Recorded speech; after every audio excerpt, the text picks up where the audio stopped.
camino, la mano que nunca falla, mi fortaleza en la prueba, la luz en la oscuridad.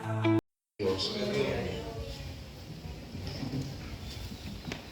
Nosotros hemos entendido que así como hay instituciones, hay organizaciones, y así como ellos han dado identidad o un nombre a X y entidades, así también es importante conocer las entidades de aquellos que proclaman la palabra del Señor. Todo en esta vida tiene una enseñanza, tiene un principio, tiene un origen. Y es importante conocer cada parte, cada aspecto de estas cosas. Porque, hermano, cada organización hay una esencia, hay una ideología profunda. Es decir, en nuestros hogares hay una ideología, hay un principio, hay cosas que nosotros hemos aprendido, hemos adoptado, nos han enseñado y no las hemos cambiado porque hemos considerado que son correctas. Pues igualmente dentro de la palabra del Señor, en la época de Israel, en la época antigua, los judíos o los israelitas tenían un principio de enseñanza, un principio de doctrina, que a lo que enseñamos significa enseñanza, o la forma o qué es en lo que creemos. Nosotros hemos sabido a través de las Escrituras que Israel siempre ha creído en un solo Dios. El pueblo de Israel, él ha creído al principio o a la enseñanza del monoteísmo, monoteísta. El monoteísmo es la esencia o la enseñanza de creer en un único y absoluto Dios, en un único Dios, en un solo Dios. No es que hayan 2, 3 y 4. En toda la historia, en toda la antigüedad, desde el principio, en toda la eternidad, siempre ha existido un Dios, siempre ha existido un creador.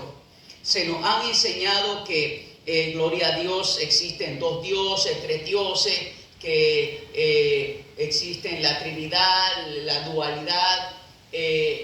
Ahora, enfoco esto porque es importante saber, hermanos, no todas las personas que hablan la palabra de Dios pueden decir porque predican la palabra de Dios o la Biblia significa que su esencia doctrinal esté bien cimentada o bien anclada o bien consolidada.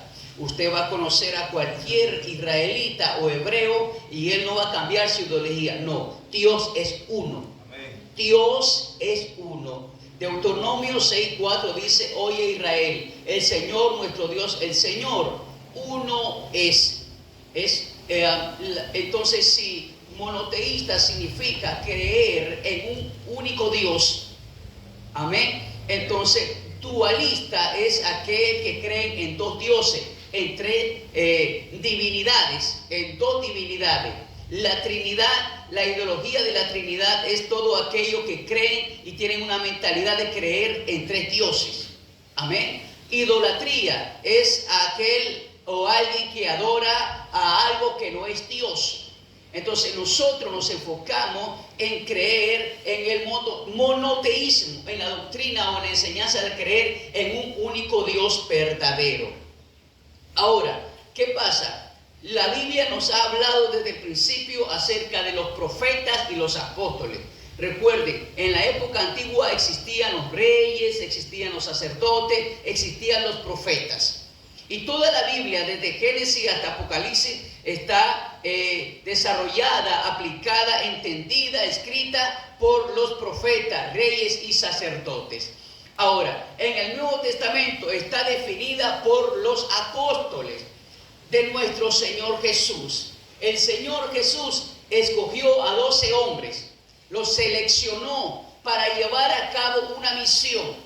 La misión de él era enseñarle y capacitar y entrenar a sus 12 para llevar el evangelio de su nombre, esta enseñanza.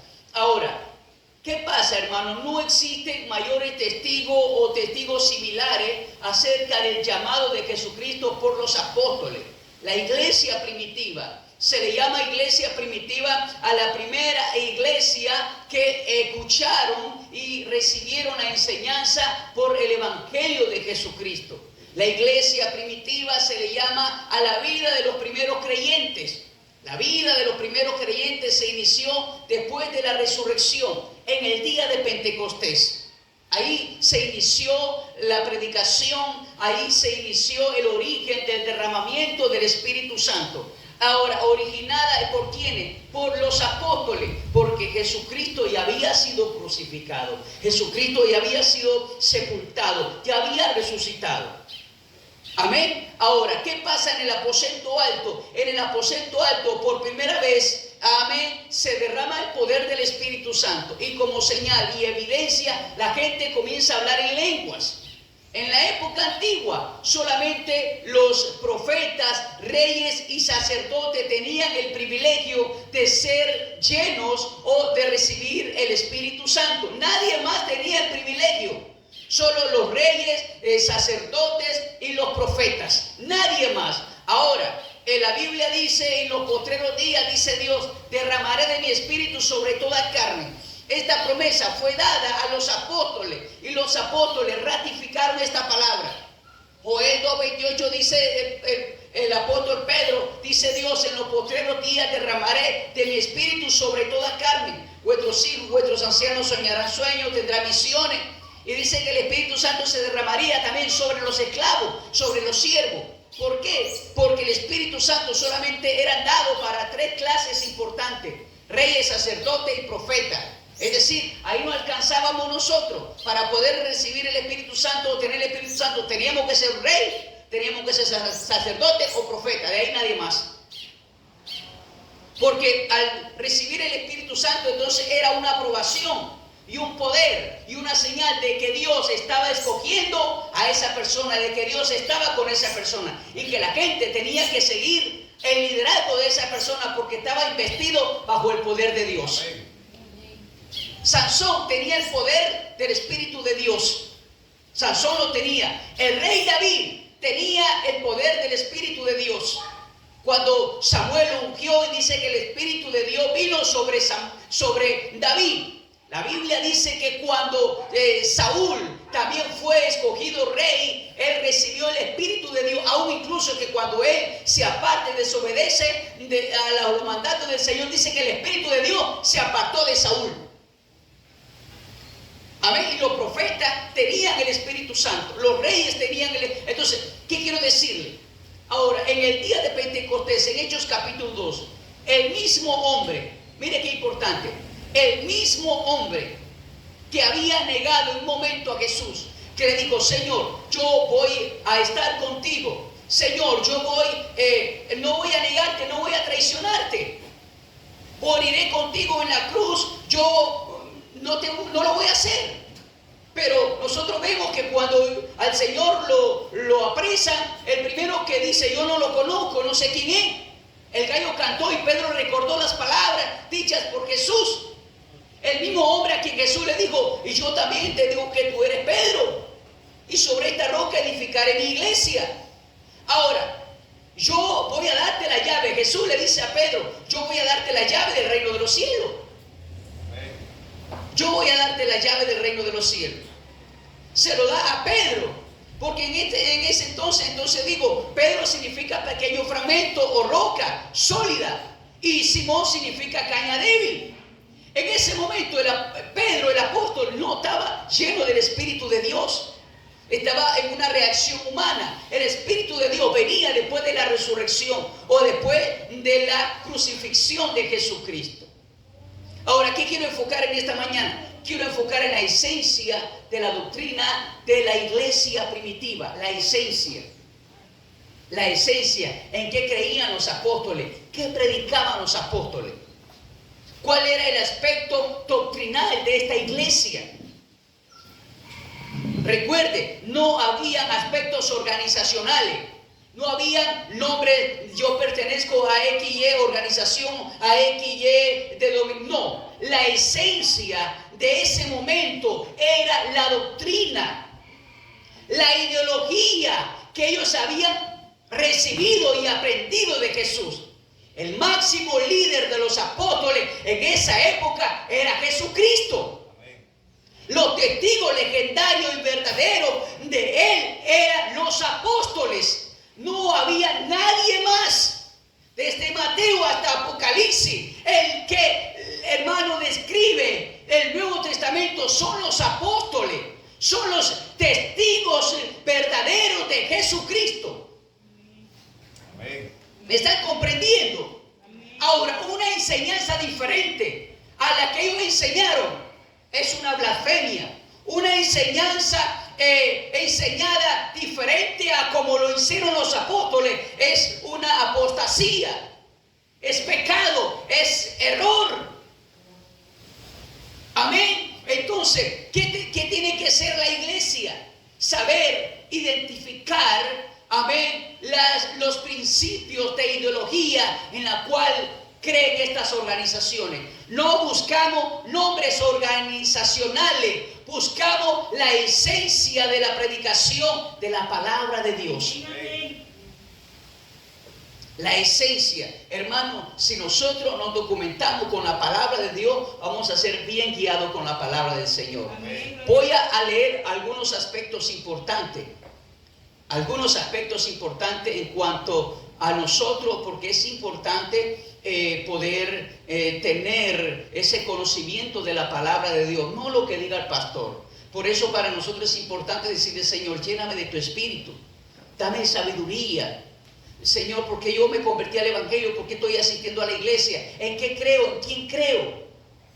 Amén. Y lo voy a leer porque nosotros hemos escuchado comentarios y dicen: bueno, ¿y por qué en esta iglesia las hermanas se cortan el cabello, se pintan, se ponen pantalones? Las hermanas predican así de pantalones, indecorosamente. Amén. ¿Por qué no se pasa a cualquiera en la plataforma a que predique la palabra de Dios? ¿Por qué hay algunas personas que se le da el privilegio y a otros no? Amén. ¿Por qué los hermanos tienen que ordenar su vida en el matrimonio? Amén. ¿Por qué la fornicación es pecado, el adulterio? Si nos morimos, ¿hacia dónde vamos? Amén. Son cosas importantes que nosotros tenemos que aprender a través de este proceso, en base a la palabra del Señor. Hay organizaciones que hablan la palabra de Dios y hay aspectos que hay que admirar de ellos, pero muchos de ellos no creen en el infierno. Muchos de ellos no creen en la resurrección. Muchos de ellos no creen, hermano, en la venida de nuestro Señor Jesucristo. No creen. Muchos de ellos no creen, hermano, que para ser salvo hay que nacer del agua y del Espíritu. Es decir, hay que ser bautizado. Hay gente que piensa: no, si yo me arrepiento de mis pecados y le pido perdón a Dios, me voy al cielo. No, hermano. No. Es muy importante. Yo voy a leer algunos aspectos dentro de la Biblia y ustedes me van a seguir. Y vamos a comparar lo que dice la Biblia con las cosas que están sucediendo en el mundo. Y no en el mundo, sino la iglesia que está en este mundo. ¿Cómo es el comportamiento de ellos? Por ejemplo, nosotros creemos que Jesucristo murió y resucitó. Nosotros creemos que Jesucristo es nuestro Redentor, es nuestro Salvador, es nuestro Dios. Nosotros creemos que Jesucristo se manifestó en carne. Ahora, creemos rotundamente que si no hay, hermano, invocación del nombre de Jesús, no hay perdón de pecado. El que perdona nuestros pecados es Jesucristo. ¿Qué significa? Que cuando una persona se arrepiente y cree de corazón, por ejemplo, tiene que bautizarse, porque es creer. En ningún aspecto de la Biblia dice: primero tienes que creer y después bautizarte. Para bautizarte tú tienes que entrar en un estudio de 6 meses, de 1 año. No, porque la Biblia dice: si cree. Lo que hemos leído la palabra de Dios, por ejemplo, en Hechos capítulo 2, se bautizaron 3,000 personas en el nombre de Jesús. 3,000. En Hechos capítulo 8 hubo un hombre que le predicó en el camino, el trayecto del camino, creyó y se bautizó. Ahora, qué importante, porque hay gente que dice: no, pastor, lo que pasa es que no estoy preparado. No, uno se arrepiente de corazón. Dios lo va cambiando en el proceso, Dios lo va cambiando, lo va enseñando.